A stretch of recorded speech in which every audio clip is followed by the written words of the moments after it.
Most good stories have a beginning,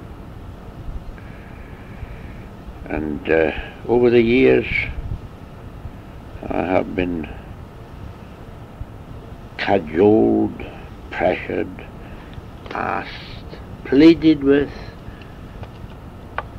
to write a story with regards to the incidents or some of the major incidents in my life. Well, most good stories begin at the beginning. And in the beginning, I was born on the farm of Alton on the 27th of December 1917. My first recollections of my infant days was going barefooted to the school at Dromore, which in these days was up on a hilltop overlooking the picturesque little village with its harbour and its various boats in the bay. It was an idyllic situation in a country area, and in these days there was no such things as school meals, busings. You went to school on your own as a kid, and in the summer months we used to go to school by the simple expedience of having a burley and bowling this to school. Now this was indeed a very simple arrangement of a hoop of metal and a cleek made by the local blacksmiths in these days, and this was one of the ways of boys and girls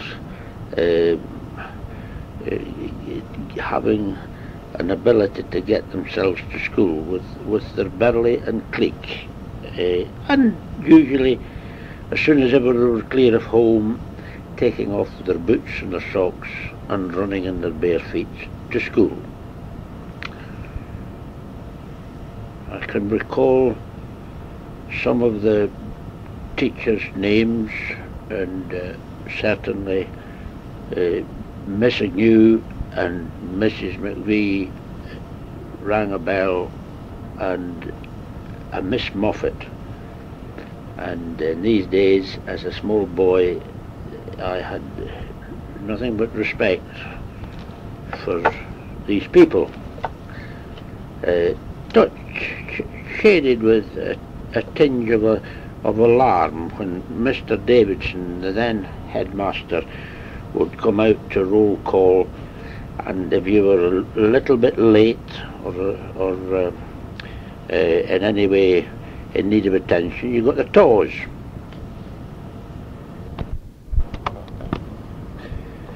You might well ask, what's this toes? Spelt T-A-W-S-E. The toes was simply a broad leather strap, somewhat similar to the straps in the old steam engine railway carriages that lowered and pulled up the windows about 4 inches, 3.5 to 4 inches wide, and the last foot of the leather strap had strips of leather cut in it like a flail, and the toes would be held, the solid end of the strap would be held in the schoolmaster's hand, and the end with all the cut stringy tails on it would descend very abruptly and wrap itself round your bare legs, and that was the going rate of punishment in these days, long before the namby-pamby attitude of today. Just what? The other night there on the Oprah Winfrey show, I was watching a display of teachers chucking in the job of going to school because the students and young boys and young girls were threatening them with knives and pistols in the schools, and none of the teachers could lay a finger on them. The old adage about spare the rod and spoil the child has long gone, and in my opinion there is nothing to replace the days when I was at school and had respect, great respect, like everybody else at Dromore School, for the tawse. The tawse was not an implement of torture. There were a very simple system of getting control and respect throughout the whole of Dromore School, and it's a sad reflection on what the state of play is today in the schools. Spare the rod and spoil the child is certainly an old and very true adage.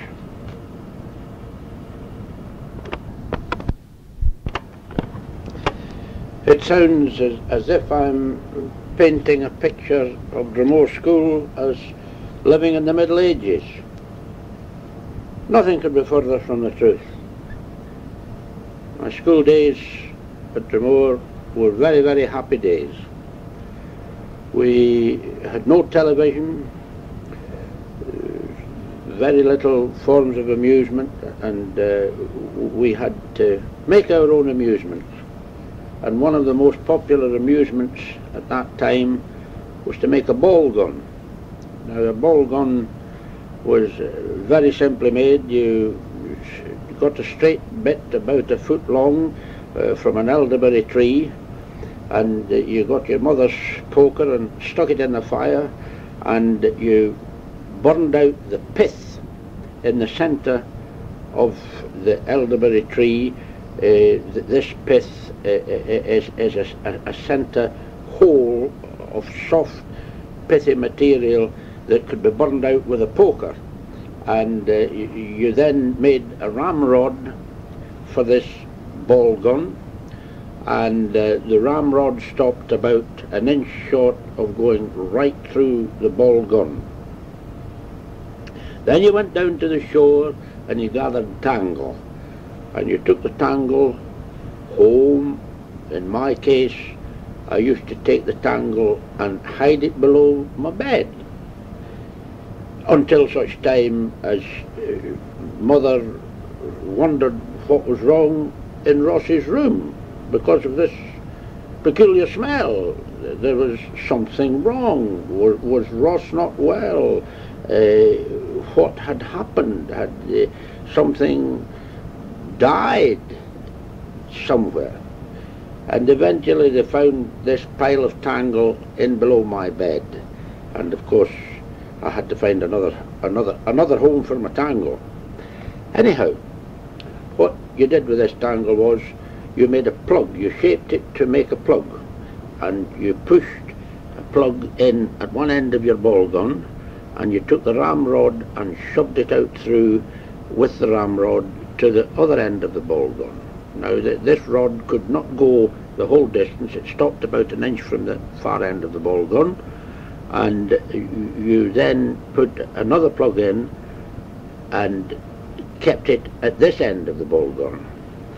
And when you wished to fire it, you held the head of the ramrod against your chest, and exerted your hands forward to grasp the gun and pulled very sharply towards your chest on the gun. And this resulted in quite a forceful explosion of the plug at the far end of the gun.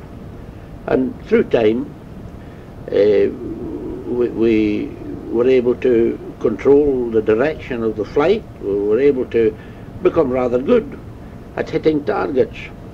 We used to have small ball guns that we could put in our pockets and take to school, and these were always confiscated. Mr. Davidson had a great time burning these things, but we had just as good a time making them again and still taking them to school, and we had lots of fun in these kind of pursuits and activities. Not only at school, not only did we have this kind of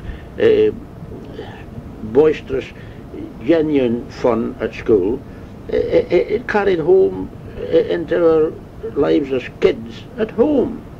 I can recall on one occasion I took my biggest ball gun, which was actually about 15 inches long, and a very powerful weapon it was too.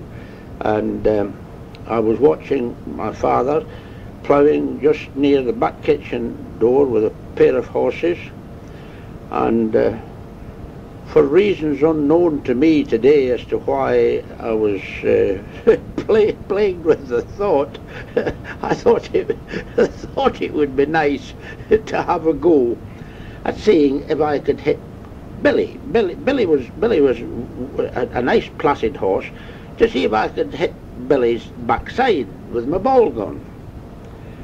And when my father came down from the far end of the field and was turning the horses at this end, and he had just started the plough, he'd just buried the plough back into the ground again, when I decided to have a go, see if I could hit Billy's backside. I was highly successful. I not only hit Billy's backside, but the next thing I knew was to see my father still clutching the handles of the plough, disappearing up through the air, vertically, straight up in the air, and then back down again, in between the two horses. Of course I bolted, but I was found, and I was very severely dealt with, much more severely dealt with than when I was at school and being dealt with Mr. Davidson. But this is how one gradually grows on and grows up, and gradually learns a thing or two. I mentioned that we went to school without buses at Dromore. I should also mention that there were no such things in these days as school meals. The teachers had a fire in one of the classrooms. There was a big fire, and there was a kettle, a very big kettle on a hook suspended above the fire, and when it came to dinner time, you took with you to school your soda scones, and your tatty scones, pancakes. Those of us who were fortunate enough to have mothers who could bake them, and you had a little tin of cocoa or coffee or whatever, and your wee tin of sugar, and you took fresh milk in a little bottle every day, and the teacher made you up a cup of whatever beverage you fancied, and this was how the school meals were done. If some of the more fortunate kids could go down to the village where arrangements were made for people to give them a midday meal, but school meals as such, there was no such thing in these days. It was a question of waiting till you got home in the evening, and I always looked forward to, very fortunately looked forward to, a bowl of soup which had been put in the old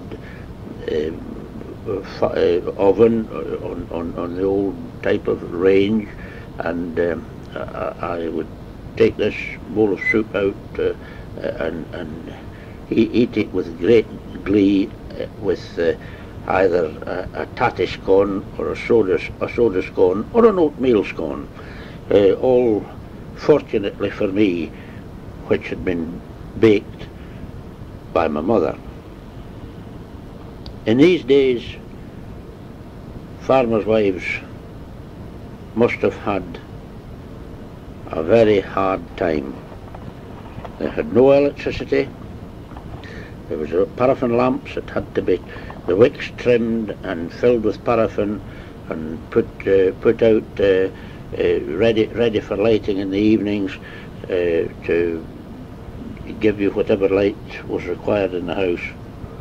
There was no hot and cold water. There was no bathrooms. The water had to be carried from troughs, maybe 20 or 30 yards away in the steading, where there was a supply of water led in to the then dairy premises, where most of the farmers were busy producing around that area cheese from the daily intake of milk. There was no such thing as lifting the milk on a daily basis in a tanker. That was not even thought of, dreamed up in these days. And the milk was put into a vat.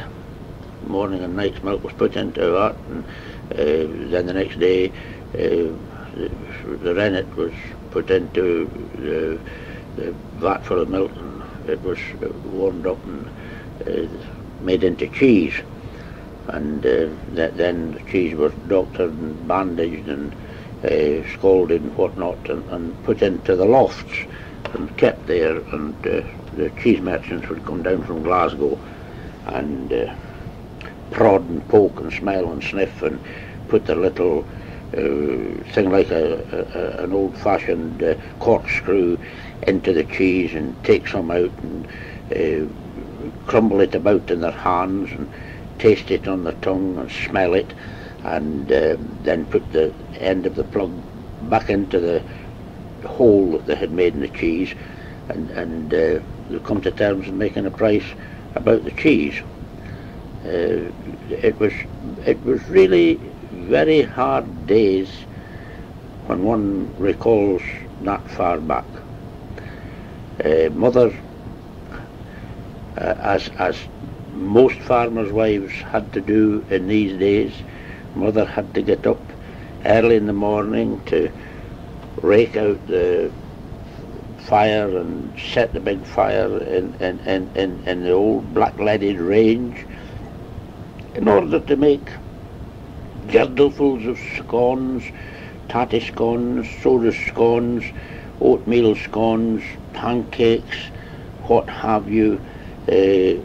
Treacle scones were one of my favourite, with Tate & Lyle's golden syrup. I can recall that very well. And in those days we made butter, and there was nothing I enjoyed better than a big treacle scone slapped up with a whole thick spread of butter and Tate & Lyle's syrup. Delightful. But it was hard days, and the bakings had to be done in the morning.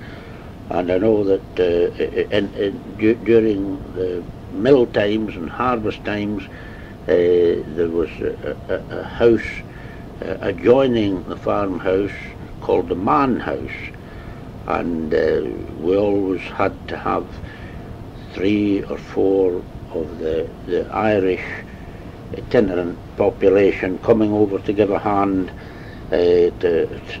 thrashing off the stacks and bringing in the corn from the binders and out in the fields, sticking the corn and loading the corn into, loading the sheaves onto the carts and bringing the cartloads in to make into little round stacks, which then had to be thrashed off by a travelling steam engine and mill and tackle. And it was heavy days and early in the morning, and mother had to get up and have all these girdles of scones and stuff ready, and potato soup, and a meal for all these millmen on mill days, much as 10 and sometimes 12 or 14 people all sitting down in the kitchen to a full-blown meal. That included the men that you had in this man house arrangement of keeping men that you fed, the farmers' wives had to feed while they were occupying the man house, and being involved in helping to bring in the harvest and thrash the harvest off. It was busy, hard days, and there was really none of the mod cons that we have today. There was no fridges, microwaves had never been thought of, let alone invented, and there was no electric cookers or gas cookers. It was just this great big brute of a range, and it had to be black-leaded, and the only assistance, or only real assistance that the farmers' wives got in these days was probably they got a help who lived usually in the kitchen. And when I say lived in the kitchen, at nights they had to let down what they called a settle bed that would be in the corner of the kitchen. This was folded up to form a sort of a hard sofa, and when it was folded down, there was a bed inside it, and this was called a settle bed, and the girlie in the kitchen slept in the settle bed, and this was the average thing in these days with regards to how the wives, it was a recognised and accepted practice amongst the farming community. The farmers' wives had all this colossal amount of work to do, and they required somebody. And I remember as a small boy, and I'm speaking as a small boy of about 5 or 6 years old, I used to plead with Mother that I wanted to sleep in the settled bed with Lizzie, and sometimes my wish would be granted, but that was only when I was a small boy. It was good fun. You were enclosed in this wooden structure, and you could romp about in it, not with Lizzie in the bed, but just it was a good place to have fun.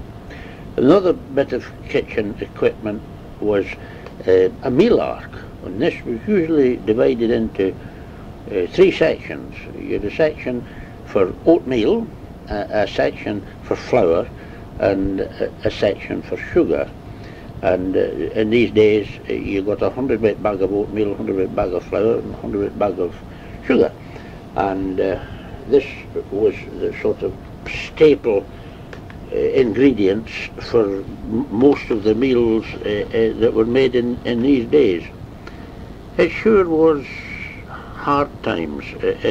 In retrospect, I think it's safe for me to say that I know of no young people in this day and age, particularly in the 1990s, who would even begin to think about getting married and accepting the conditions that were in vogue in these days. There's no way that modern couples in the 1990s would think of facing a situation of going into a farmhouse with no electricity, no phone, no water, no toilets, an outside lavatory with a wooden seat with a hole in it and a bucket below the hole. No way. There's no way that they would face any of that today. In fact, to be quite honest about how I feel now with regards to how things were then, the 1990 generations of people really don't know how lucky they are that they have been born when they have been born, as compared with the way that people lived in these days. And we were not we were not poor. We were working farmers, and we were just exactly neither any better neither any richer nor any poorer than any of our fellow farmers in these days who farmed and lived in the same manner as ourselves. On Sundays I would be bundled into the back of the pony and trap, and I would be taken to the Sunday school in Dromore, and from the Sunday school I would have to cross the road into the church, and then I would be bundled into the pony and trap and back home again at Sunday lunchtime. And that was the way that we were brought up, and that was how we lived for many, many years at Dromore.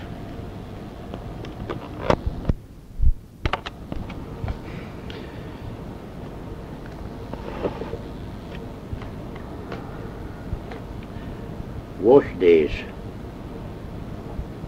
were a pretty grim business in these days. There was no electric washing machines, just as there was no electric dishwashing machines. There was no electrics.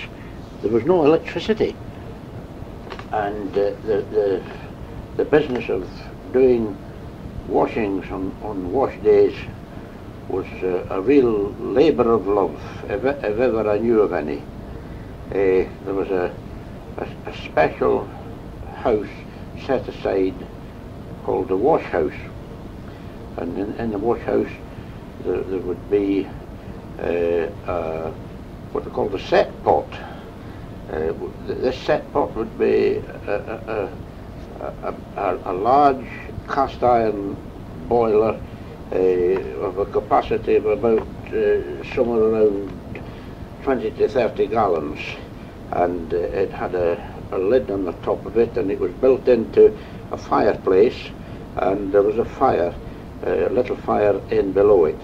And in the mornings when the washings were going to be done, you had to go and light this fire, fill up the set pot and light the fire, and leave it for an hour or two to get to the boil, and then the clothes that were going to be washed were boiled in this set pot, and there was a dolly, which was really a big long wooden shaft, and at the bottom of it a thing like a plate with legs on it, like a stool, and this was forcefully plunged up and down and through the set pot to agitate the water and try to get the dirt out of the clothes. And then the next bit of the job was taking them out of this and putting them through the mangle.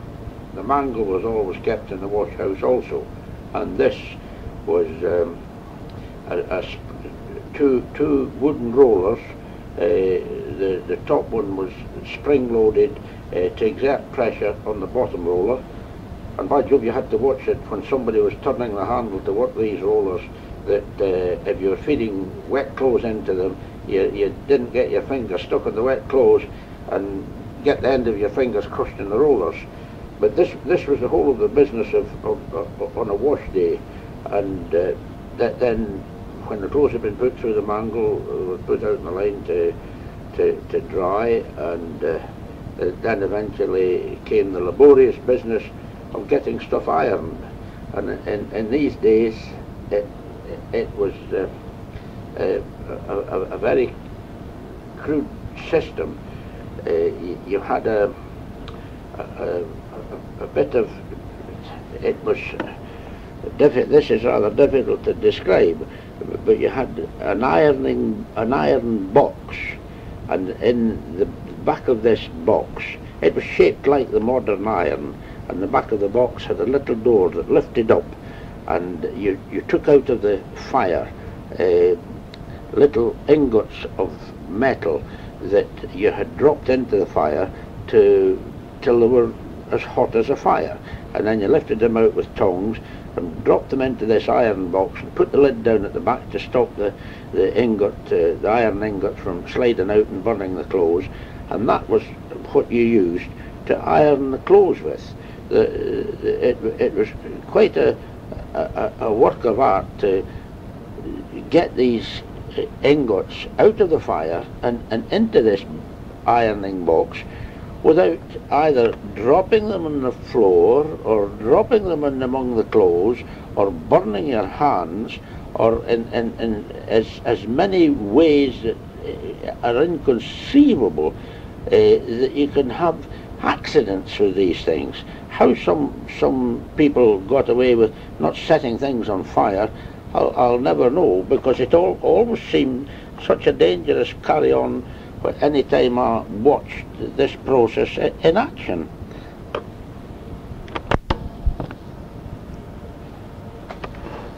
I remember on one wash day, when the washing was in full progress, I had been down at the shore getting my tangle, my supply of tangle for my ball gun, and I had been waylaid with Granny Bailey at Maryport's goat, billy goat, and this billy goat, for reasons best known to himself, decided that I was worth attacking, and he started to butt me and jab me, and he got me on the run, and I had to run all the way home.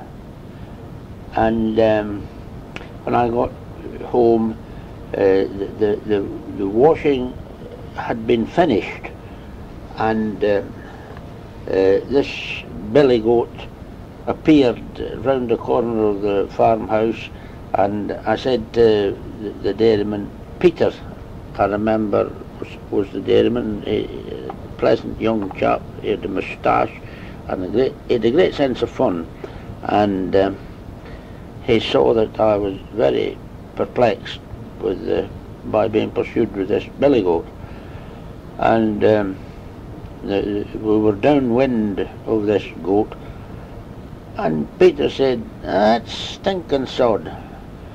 Yes, right, we'll deal with him." And he put a luggy, that's a single-handed pail that you stick between your legs for milking cows on a stool, and he got hold of this, and he dipped it into the set pot where the soapy boiling water was, and before I could say anything to remonstrate or tell him not to, he'd thrown a bucket of this water all over the goat, and he says, that'll make you smell a bit better."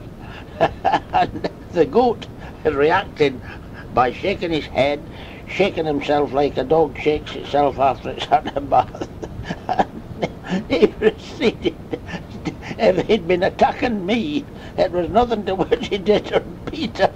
And Peter was lifted right up in the air off his feet and landed. There was a trough just outside the wash house. There was a trough that caught spring water, and the goat beautifully tipped Peter straight into the trough.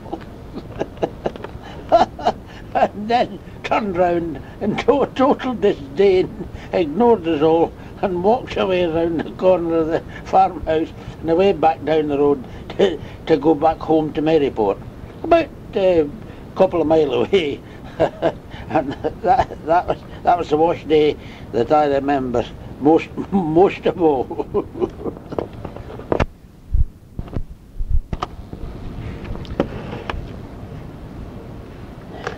The main industry around Dromore at that time was dairy farming and growing early potatoes.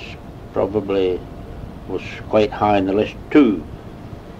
The milk was rarely if ever lifted to go to creameries because there was no lift delivery service in these days at all.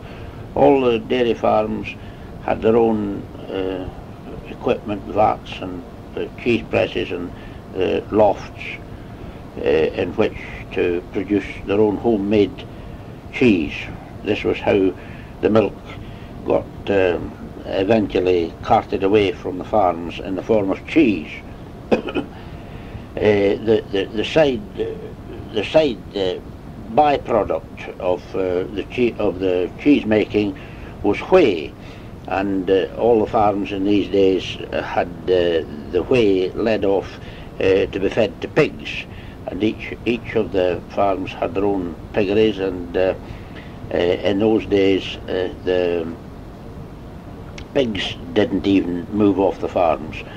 We had a chap called Bob Barber, who came from Kirkpatrick's in Thornhill, and when a pen of pigs was ready to be slaughtered, Bob would arrive, and the system adopted for the slaughtering of the pen of pigs that had to be slaughtered was he just walked into the pen of pigs and got one of the pigs, straddled one of the pigs and got its head between his legs, and he felled it with a great big sledgehammer, hit it on the head with a great force with a sledgehammer. I was always terrified that he would miss the pig's head, or the pig's head would wriggle loose and he would hit himself in his privates. But it never seemed to happen that way. He must have had a good grip on the pig's head. He must have realised that he was at great risk from just exactly what I had observed myself. But it was a very bloody, gory business, because as soon as ever he had the pig stunned so that it lay there not knowing what was happening, he had a great big long knife and a scabbard on his side, and he cut its throat, and it bled to death, and after he got the whole pen killed and bleeding profusely, they strung them up on the box in the pen with a stick through their back legs, and then he slit them from top to toe, from stem to stern, and got the guts out of them. And it was a great thing for the boys on the farms to get the pigs' bladders, and we used to blow these pigs' bladders up, and they were great footballs, and we had a great time on these days. There was lots of byproducts made from the guts of the pig, and there was livers and lights and sausages made, and all these kinds of things happened. But the other product, apart from the pigs and the milk, was early potatoes. And I recall my father, he used to take his potatoes up with, he shared with the barbers at Acht and Yacht a big Thornycroft lorry, big flat platform lorry that in these days it looked almost like a miniature tank, and it was used to cart the seed potatoes were sprouted in boxes and planted in drills in the fields from the boxes, and then the lorry was used to take the ware that grew up to the market in Glasgow. And my father and Bob Barber bought a big Thornycroft lorry between them, and this was a real prehistoric monster. It had got things like ski sticks hanging down at the back of the back wheels, so that should the brakes fail and it was to start to run back down a hill, they could drop these ski sticks from the cab in order to help to try to prevent the lorry from getting out of control by running back down the hill. These were the kinds of things that a great recall for myself in these times.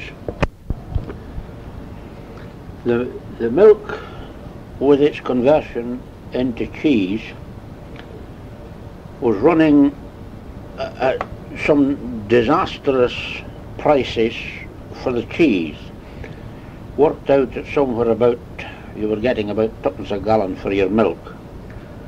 And at the time when there were quite a lot of dairy farmers going bankrupt, my father decided that he would have to change his business altogether, and to that end he went away down to near Sheffield, just about 12 miles out of Sheffield, and took over the tenancy of the Duke of Leeds' home farm, a place called Kiveton Hall, and he built accommodation for all the cattle, not only at Alton Farm at Dromore, but at Portslogan Farm at Port Patrick. Portslogan Farm at Port Patrick had been left to my father by his uncle. Father used to come down from his offices in Glasgow, where he was a practicing solicitor, and who enjoyed coming down to the farm where his uncle farmed at Portslogan, and got so attached to the farm that when his uncle died, he found he'd left Portslogan to him, and father seemed to prefer it to the office life that he'd led in Glasgow, where he was where he took the cases for Lloyd's, the underwriters for ships, and his job had been to fight all the legal battles for Lloyd's, the underwriters, with regards to claims from ship owners as to whether they had actually been dishonest in sinking of ships at sea. And it was father's job to interrogate the crew and the captains and come to the conclusion as to whether it was an honest disaster or a dishonest disaster. And eventually the appeal to the life in Wigtonshire and the farm seemed to be greater than this business of representing Lloyd's in courts on these kind of battles. Anyhow,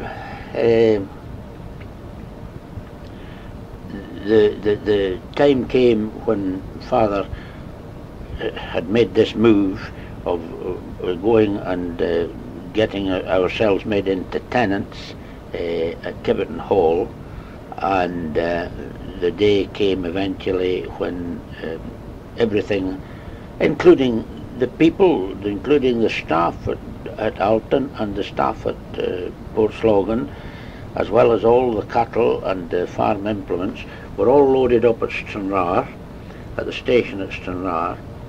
Actually at Dunragget was where the loading was all done, and this was a special train. It was a consignment of all the animals, all the livestock, all the dead stock, and all the people, and we had a carriage put on to accommodate the folks, and cattle trucks put on to accommodate the livestock, and open trucks for all the implements, and it was a complete farm removal from the two farms at that time in 1927, and we had to stop en route to get the cows milked, and an overnight stop had to be arranged, and we had arranged to go to a farm where we could get the cows milked through the night and watered and rested before they arrived down at Kiveton Park station. It was quite an upheaval, and it was quite unique in the fact that it was the largest farm removal that the railways had done at that time from that neck of the woods. The one thing that stuck in my mind was that we had a cat. This cat was part and parcel of the flitting programme, and when we landed into Kiveton Hall and got through all the hassle of getting all the cows into stalls and tied up in stalls in the cow sheds. It was a pretty hectic time. It took us about a week to discover that Kitty, this cat, which the family all were very fond of, was missing. And at the end of a week, I was detailed to go back down to Kiveton Park Station and see if I could find Kitty. And lo and behold, I got down to the station. I had very little idea that I would ever see Kitty again. And when I walked along the station and I cried her name, there she was. She appeared from nowhere. She just seemed to appear in front of me on the station and came running to me. It's the first and only time I've ever thought that cats had any brains at all.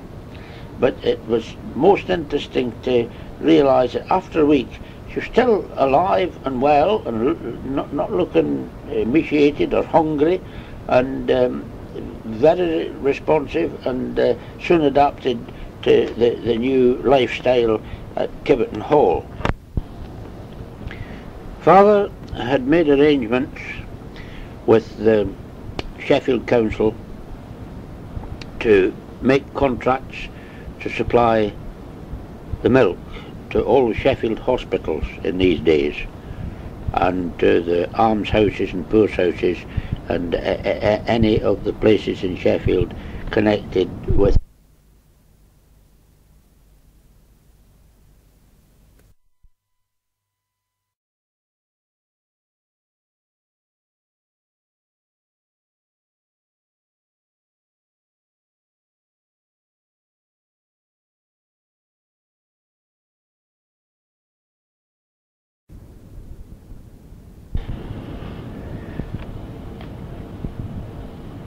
Father, I am proud to say, obtained these contracts with the Sheffield Council for supply of milk to all the public authorities in Sheffield in 1927, and he retained, against stiff opposition from many people, Chatsworth Dairies and Derbyshire Milk Company and all sorts of pressure groups, he retained the contracts and supplied the milk to all these contracts from 1927 to 1942, when we left Sheffield.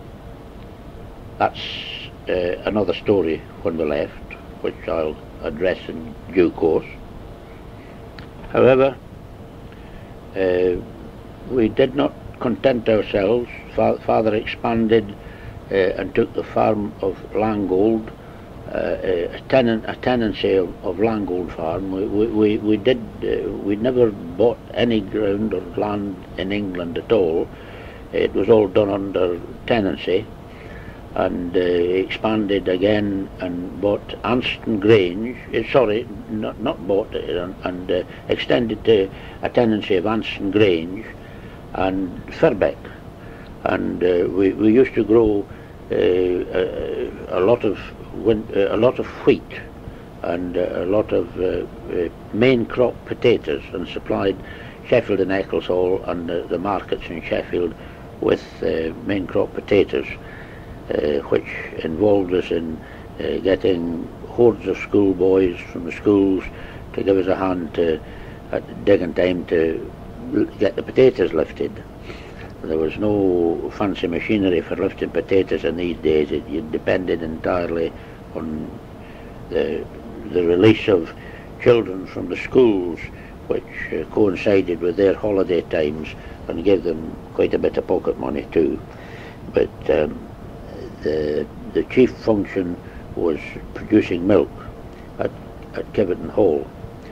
In 1927, Father employed James Scott and Sons from Aberdeen to build an in situ concrete tower for use as for silage, and it was filled with a chopper, Papex chopper, a Canadian Papex chopper, which blew the silage chopped it into small lengths and blew it up the outside of the tower, and it came down with endless buckets inside to fill up the inside of the tower. The silage itself was a mixture of peas, beans, oats, vetches, rye, wheat, barley, you name it, anything and everything was in the silage mix, which was cut with an old-fashioned reaper with a tilting board, and this was my father's job usually at this business, was letting go every tilting board full of this cut mix, and this had to be then fought manually by farm staff onto Alex Jack and Sons May bogies, hay bogies. These were flat-bottomed carts, quite low, and the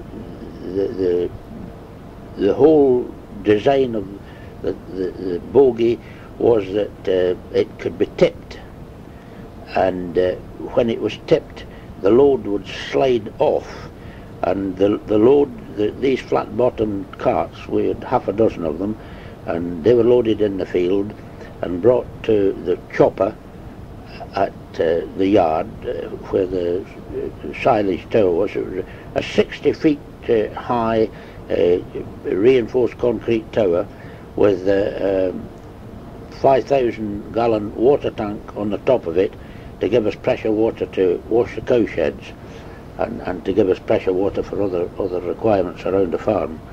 And the silage was chopped and blown up into the tower by this Papex chopper, which was driven by an old-fashioned steam engine, which the chap who looked after the whole business had to come early in the morning and light the fire and get the steam up, get his water going, and get his steam up for a whole day's chopping of the silage with this steam engine. And it was quite a sight to see all these horses coming in one after another with their loads of specially grown crop, all cut green and chopped and blown up this tower. In these days, way back in 1927, there were not too many silage towers about.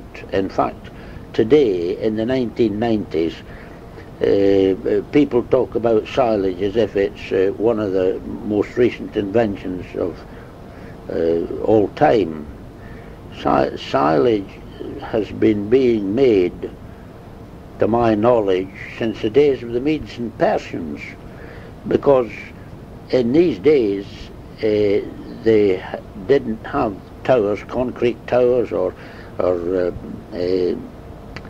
plastic towers, or any kinds of towers at all. They had holes in the ground, and they concealed and conserved their crops in these holes in the ground, so that it's no newfangled business, this business of making silage.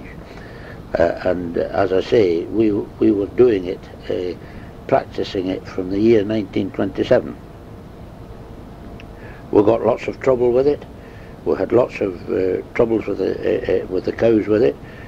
We had quite a number of very serious digestive disorders that occurred, and the powers that be in Leeds University sort of turned our dairy premises at Kiveton Hall into their walking laboratory, and they were forever taking away samples of the stuff, of the silage, and taking away samples from the cows, of their milk and of their faeces, and sometimes doing operations on the cows themselves. And quite a lot of the knowledge, the modern day knowledge from their studies came from the exercises that they carried out at Kiveton Hall in these early days of silage making. However, the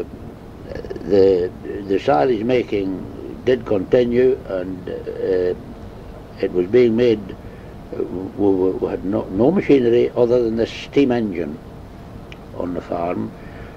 But gradually, I recollect the incident very well, because the man came one day and he saw myself, and he was wanting to sell a Canadian-built Massey Harris pacemaker tractor.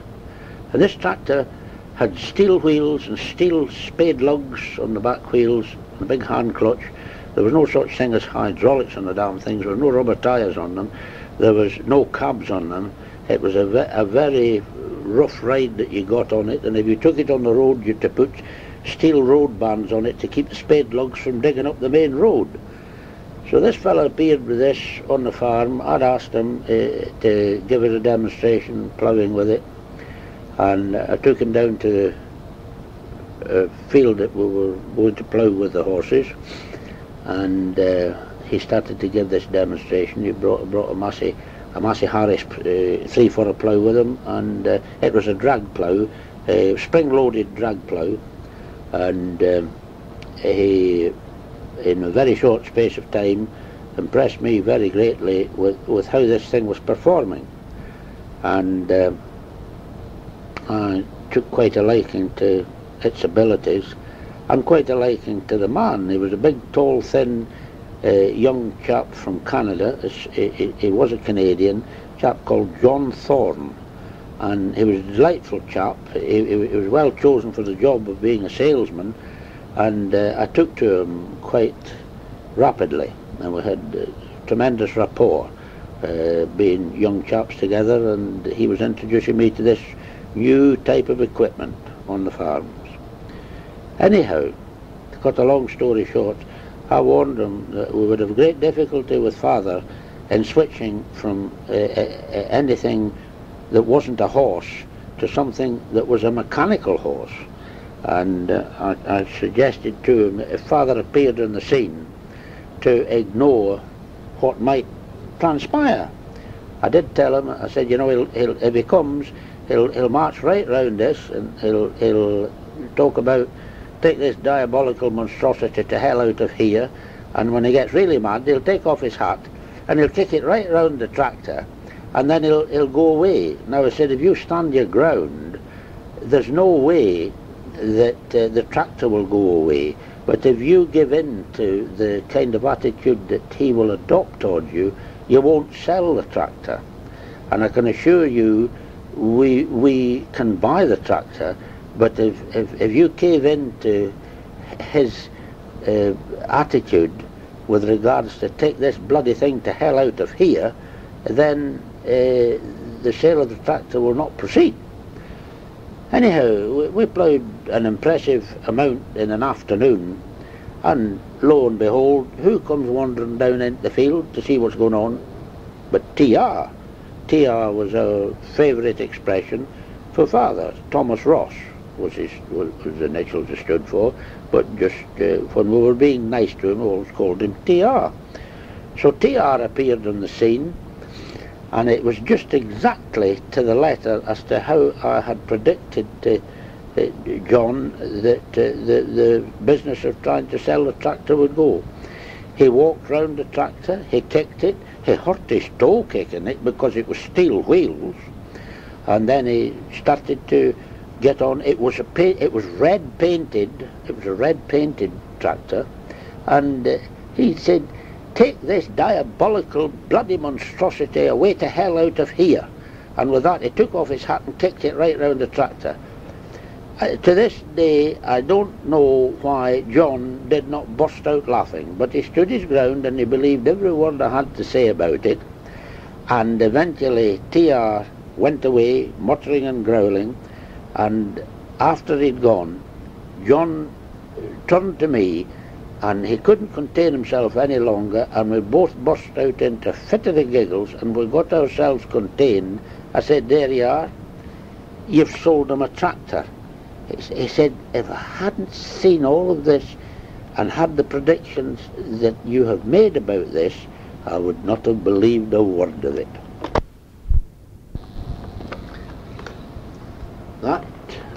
initial sale of that Massey Harris pacemaker tractor was a forerunner of many more tractors to come, and sad to say was the initial demise of all our horses.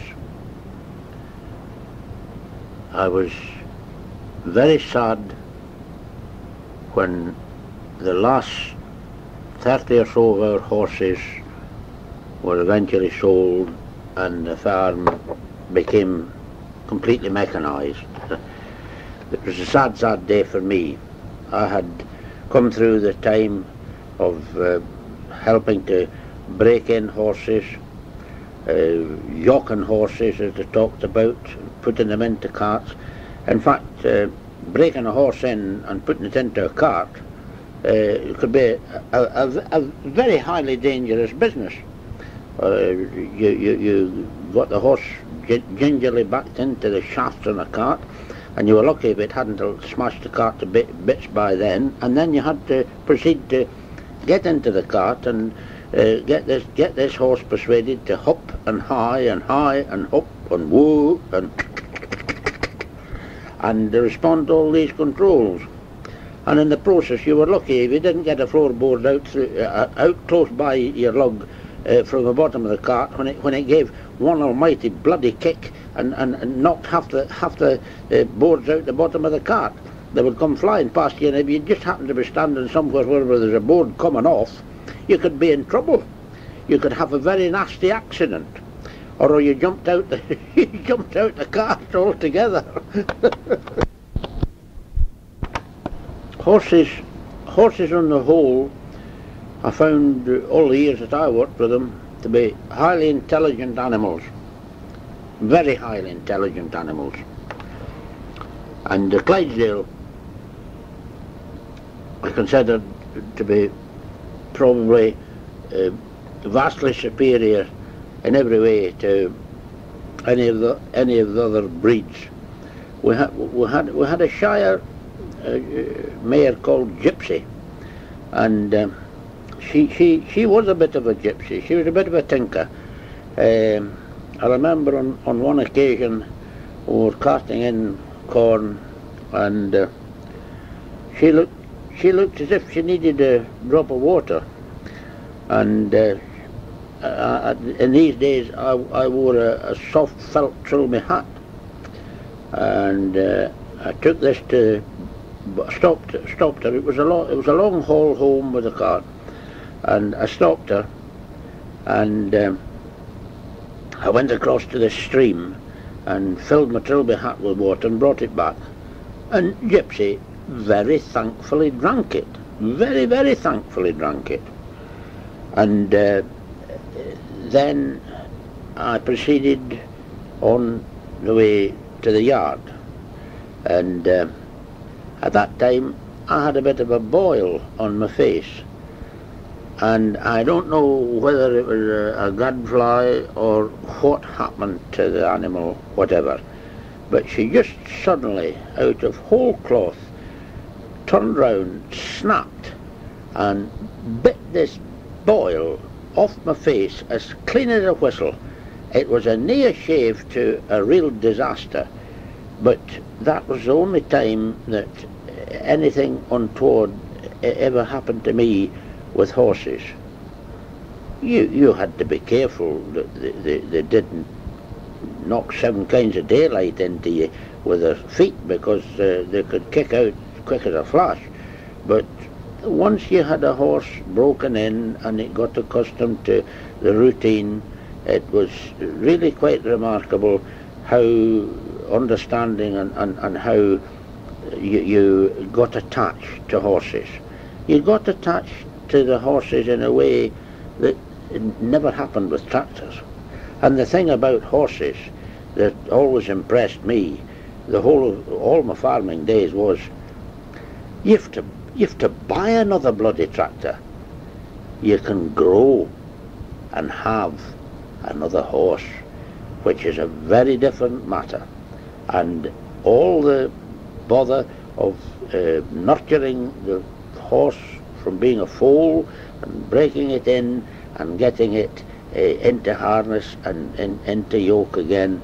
It's all worthwhile when you watch it right from the birth to the whole business of breaking the horse in and then working with it. And sometimes the happiest bit of the whole job was riding home on the horse's back when the horse and you both knew you'd done a damn good day's work and you were deserving to be going back to the stable for the night and for your chuck. That was the bit where you and the horse were one. You were a joined, united force. You don't get things like that going on with tractors. Of course, way back in those days, I had to go to school, and there was a great selection of private schools about at that time, and public schools about at that time, and all sorts of schools, but eventually I had to sit entrance exams, and fortunately for me, I went through all my entrance exams with flying colours and was taken into King Edward VII Grammar School in Sheffield, where I was given what really was a state education. I was always very glad to get that education. It was a boys' school. There was no mixed schooling in these days, and discipline was very strict. All the masters were perfectly capable of delivering 6 of the best to you if you needed 6 of the best, and they could also take you to the headmaster and have you really given the widow twankey treatment. Our form master was a very amiable character, but if you got the wrong side of Egbert Sim, then he would invite you up to his desk, where he kept a range of 1 to 12 sizes of gym shoes. And he would always ask you, when you were going to get a bloody good hiding, he would always ask you, which of the gym shoes would you wish to be twanked with? And all of us in the class never chose other than the smallest one. And we always got the biggest one, which he called Egbert, after himself. So it came to be that I got wise to this business, and I never used to ask for the smallest one. I used to ask for Egbert, and because I asked for Egbert, I got an extra dose of Egbert over and above, more and further than anybody else, because I had been rude and referred to his largest gym shoe as Egbert. The man referred to his biggest gym shoe as Egbert himself, because that was his name, but it was rude. I had no business to be talking about Egbert. So I got an extra couple just for good measure. But at school, it was a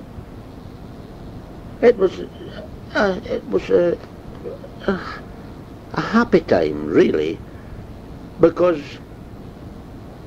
I was very aware that when I finished all this schooling, that I would be going home to quite a hard life of dairy farming, up in the morning milking the cows, and no milking parlours in those days, and it was a 7-day-a-week job and 365 days a year and more, so that I enjoyed my time at school.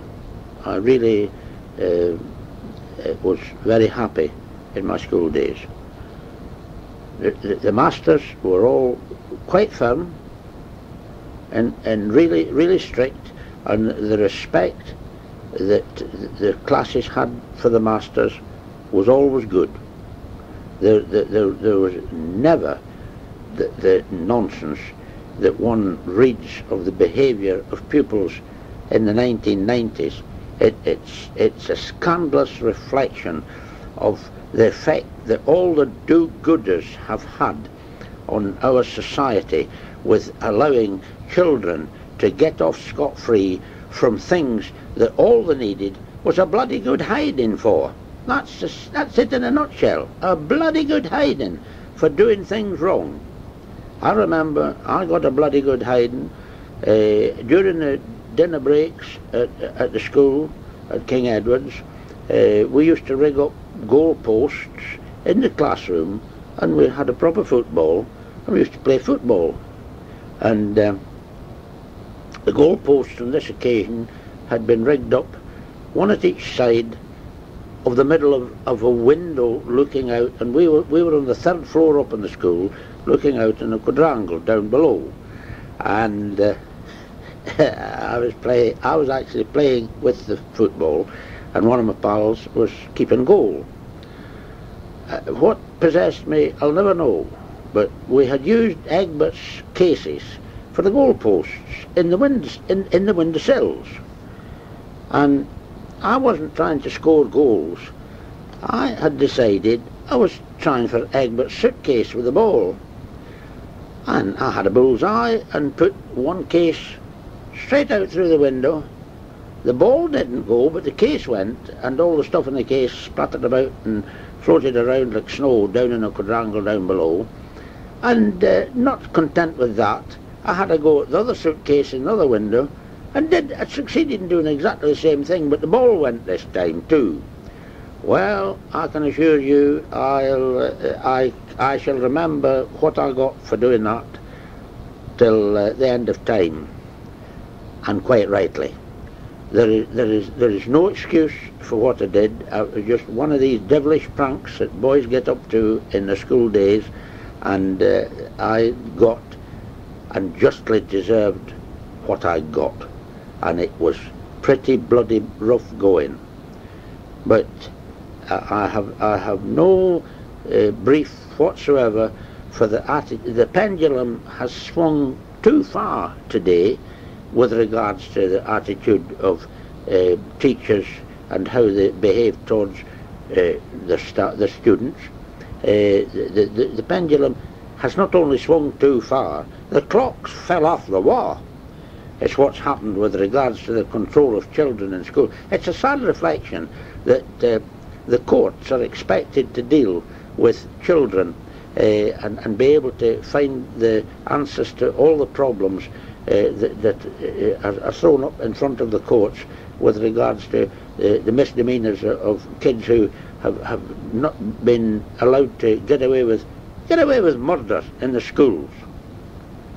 A fine example of what I'm speaking about, and what I would like to impress, is in the story that when this lad came down from Glasgow to the Isle of Man, and he thought he was there for a day to behave with high jinks how he liked, and he broke a bottle and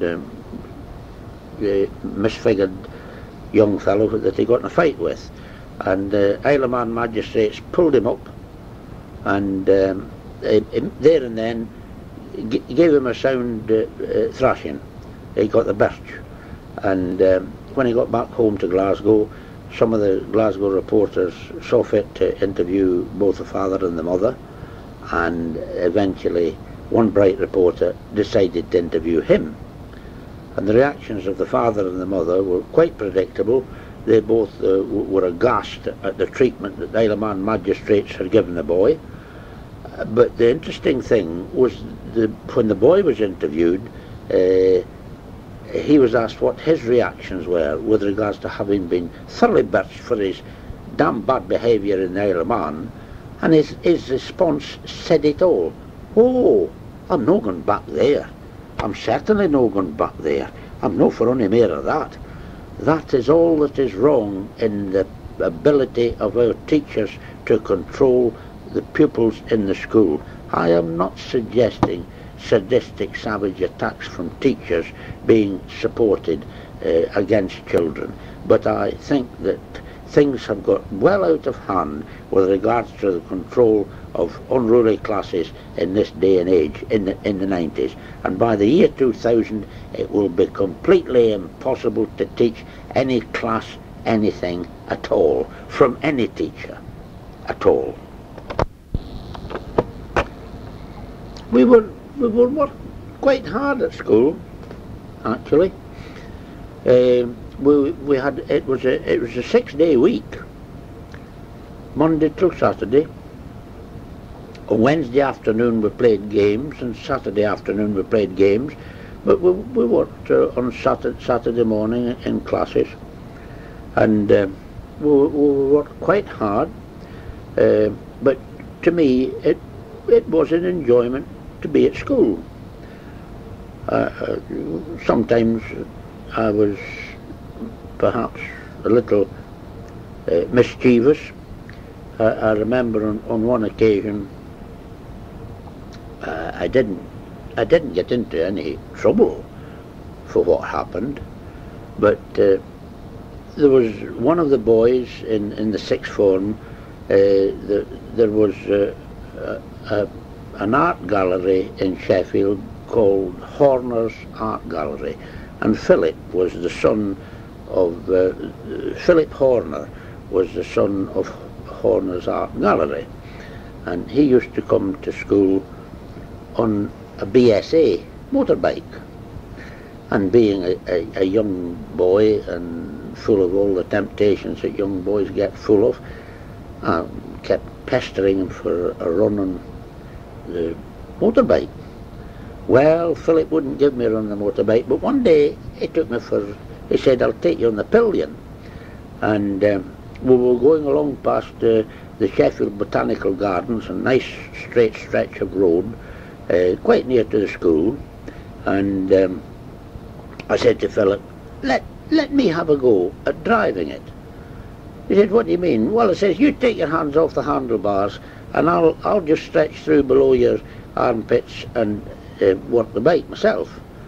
And Philip, he demurred, but he did it. And after he'd done it for a moment or two, he shouted, and his voice floated back to me at his back. He said, "You know, this is not legal. This'll get us into trouble, Ross." And I replied to him by saying, "We're already in trouble, Philip. There's a police car sitting on our tail. Now it says, 'Hold on, because you're going to get the run of your life, such as you've never had on this motorbike before.'" And I proceeded to the best of my ability to lose the police car, which I successfully did. And to this day they have never traced the number of that bike, because I got out of the road so quick they hadn't time to take the number plate, so I avoided any further action from the police on that matter. But it was a glorious run. I enjoyed it, and to this day it still gives me a pleasant tingle up my back. So much for my school activities. The only time I was ever in trouble at school was when I was in 4A. And in 4A I was in the headmaster's class. His name was Graham, and he was a headmaster of the school, King Edward VII at that time, and he took us for divinity. And I found that I was very shocked at the end of one term. I worked very hard in his class, and I was saddened at my school report, because the headmaster had seen fit to demote me from 4A to 4D, and this raised queries with both my father and mother as to why this had happened. And I said it was beyond me. I didn't know. I had worked well in divinity, and there was no way that I could think that I had done anything at all to deserve this kind of treatment. So Father wrote to the headmaster and asked why this treatment, and the headmaster had written back and said to Father, "I don't wish to have Ross in my class any longer. Ross asks too many awkward questions." And because of that, I was demoted to 4D. Father asked me what was the nature of the questions that I was asking that had so much infuriated the headmaster to put me from 4A to 4D. And I couldn't recall of anything other than that on one occasion there'd been a lesson about oil for the lamps of China, and I had said to him and interrupted him more than one occasion because he didn't answer me. I said, "What about when the oil for the lamps of China run's done?" And he'd said, "What do you mean, Evans? What do you mean?" I said, "Oil for the lamps of China. It's coming out of the ground. It's going to run done. What are you going to do when the oil run's done?" And he ignored all of this. And unfortunately, to this day, in the 1990s, I'm still asking politicians these same questions and getting the same damn sort of stupid answers that I got from the headmaster of King Edward VII School. Anyhow, my father told me that if that was what had caused the trouble, he said I should approach the headmaster and extract some sense of apology from him, because my father considered I'd been very harshly treated. But he left me to my own devices with regards to how to deal with this problem. So the next term, when I went back to school, I asked for an interview with the head. Now this is something that the King Edward schoolboys didn't do, but do it I did. And I got my interview, and I said to the head that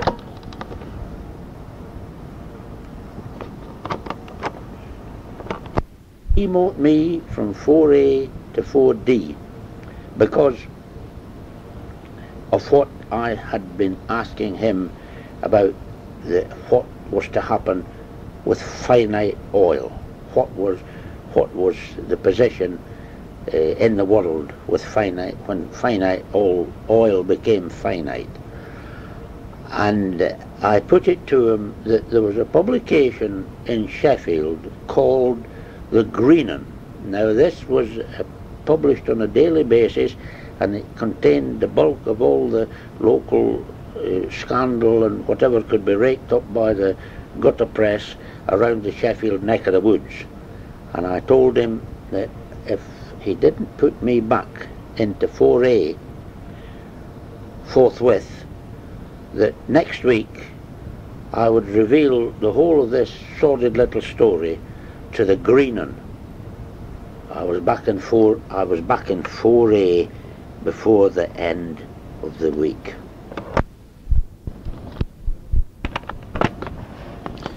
During the time that I was in King Edward's, the school carried out a very ambitious programme with regards to deciding to build a school swimming pool. This was accomplished to a great extent by the fact that the 4th, the 5th and the 6th forms were all given periods of time with wheelbarrows and shovels and picks and what have you to help to dig the foundations for the pool.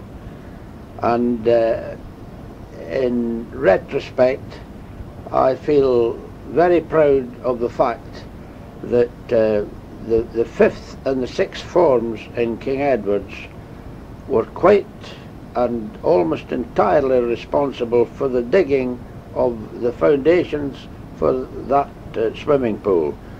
There were no high-mac diggers, there was none of the sophisticated equipment that there is around today, because it hadn't been born in these days. And it was all quite hard navvy work. and it was a great accomplishment when we all got our first swim in King Edward VII's swimming baths, which we had almost, except for the superstructure and the actual tiling and the mechanics of putting in the waterworks, was all done by the 5th and 6th form at that time. This really was some accomplishment on the part of young schoolboys. As schoolboys, we had a very considerable concession which was sponsored by Sheffield Council. As long as we wore our school bonnets and had the school badge on our school caps, we could travel for a halfpenny on the trams in Sheffield.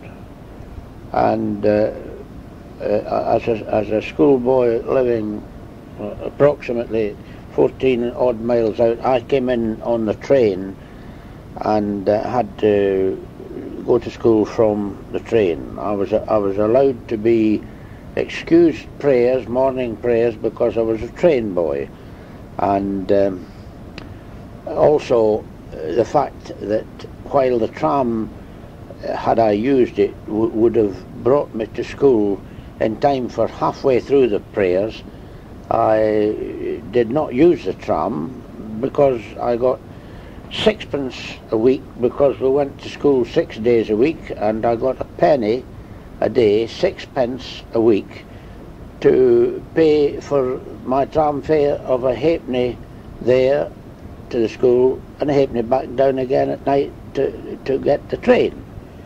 And I never used this money at all. I didn't use the trams, I just walked. Therefore I had 6pence a week pocket money to spend on my favourite tuck, which was in these days a Mars bar, which was a great deal bigger as a Mars bar than any Mars bars that are around today. They have shrunk to such an extent that they're not worth the bother of buying them, to be bothered with taking the paper off them to eat them. But there were massive amounts of enjoyment in these days. Another thought that occurs to me was that as train boys, there was also some rivalry between ourselves and another school in Sheffield called De La Salle. And the De La Salle boys and the King Edward's boys had quite a lot of friendly rivalry. There was a very great brash of an outbreak of boaters, straw boaters, the kind of things that Maurice Chevalier wore and used in his films. And it was one of the things that happened was when you were in the trains, you would see these boaters flying past your window from the next compartment because there'd been a bit of horseplay going on, and somebody had got his boater nicked off him and thrown out the carriage window. Ta-ta, bye-bye, boater. Gone. One of the games that we played, we didn't play it for long, but we played it on one or two occasions. On a Friday night, some of the boys were detailed to bring home 2 pounds of sausages from Davies, the high-class confectioners in Sheffield. And these were very special sausages. They were tomato-flavoured sausages. Actually, they were jolly nice sausages. I used to have to buy some and take them home to mother myself. And one of the favourite pastimes was to get one of the lads to egged on to nick the chap's sausages, open up the packet, they were all joined together, and string them out the window, and the slipstream of the train had them flapping about on the next passenger train, the next passenger's in the train. It would leave a trail of sausages flapping up and down outside the window till some passenger put his hand out and grabbed them. End of sausages. Let's see how that. To get to the train from home was not a long way, but greater than walking distance, and I had a 3-speed Strumley Archer drop handlebar rally sports bike. I well remember the joy it gave me when I procured this bike. I spent quite a number of years growing Angora rabbits and combing them. I didn't destroy the rabbits or sell them for food. I just kept grooming them and gathering the wool and selling the Angora wool. Eventually I amassed the great fortune of £5, 19 shillings and 6pence, and my mother took me into Henry Wigfall and Sons in workshop, where I procured my pride and joy, my drop handlebar speed rally roadster. My pride and joy for many years. I consider that my bike was one of my most proud possessions that I ever had in my life.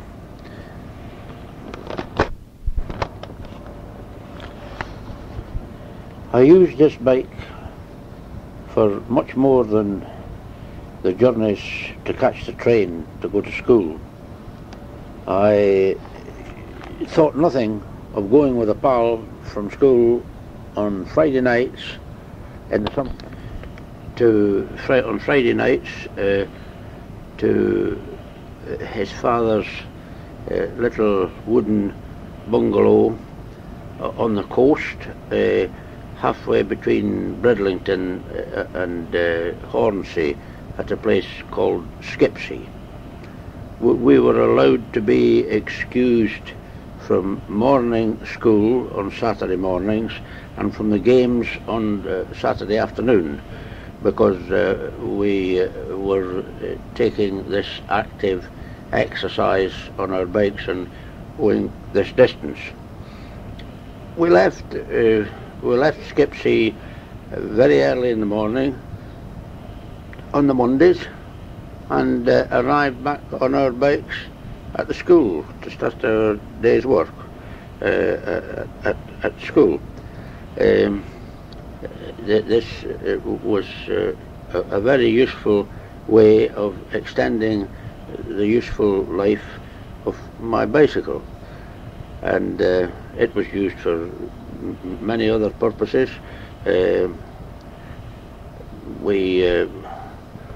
I recall on one occasion when I was biking with my head down, bent over my handlebars to face a snowy, sleety wind that was blinding me on the way to school, and I landed into the back of a little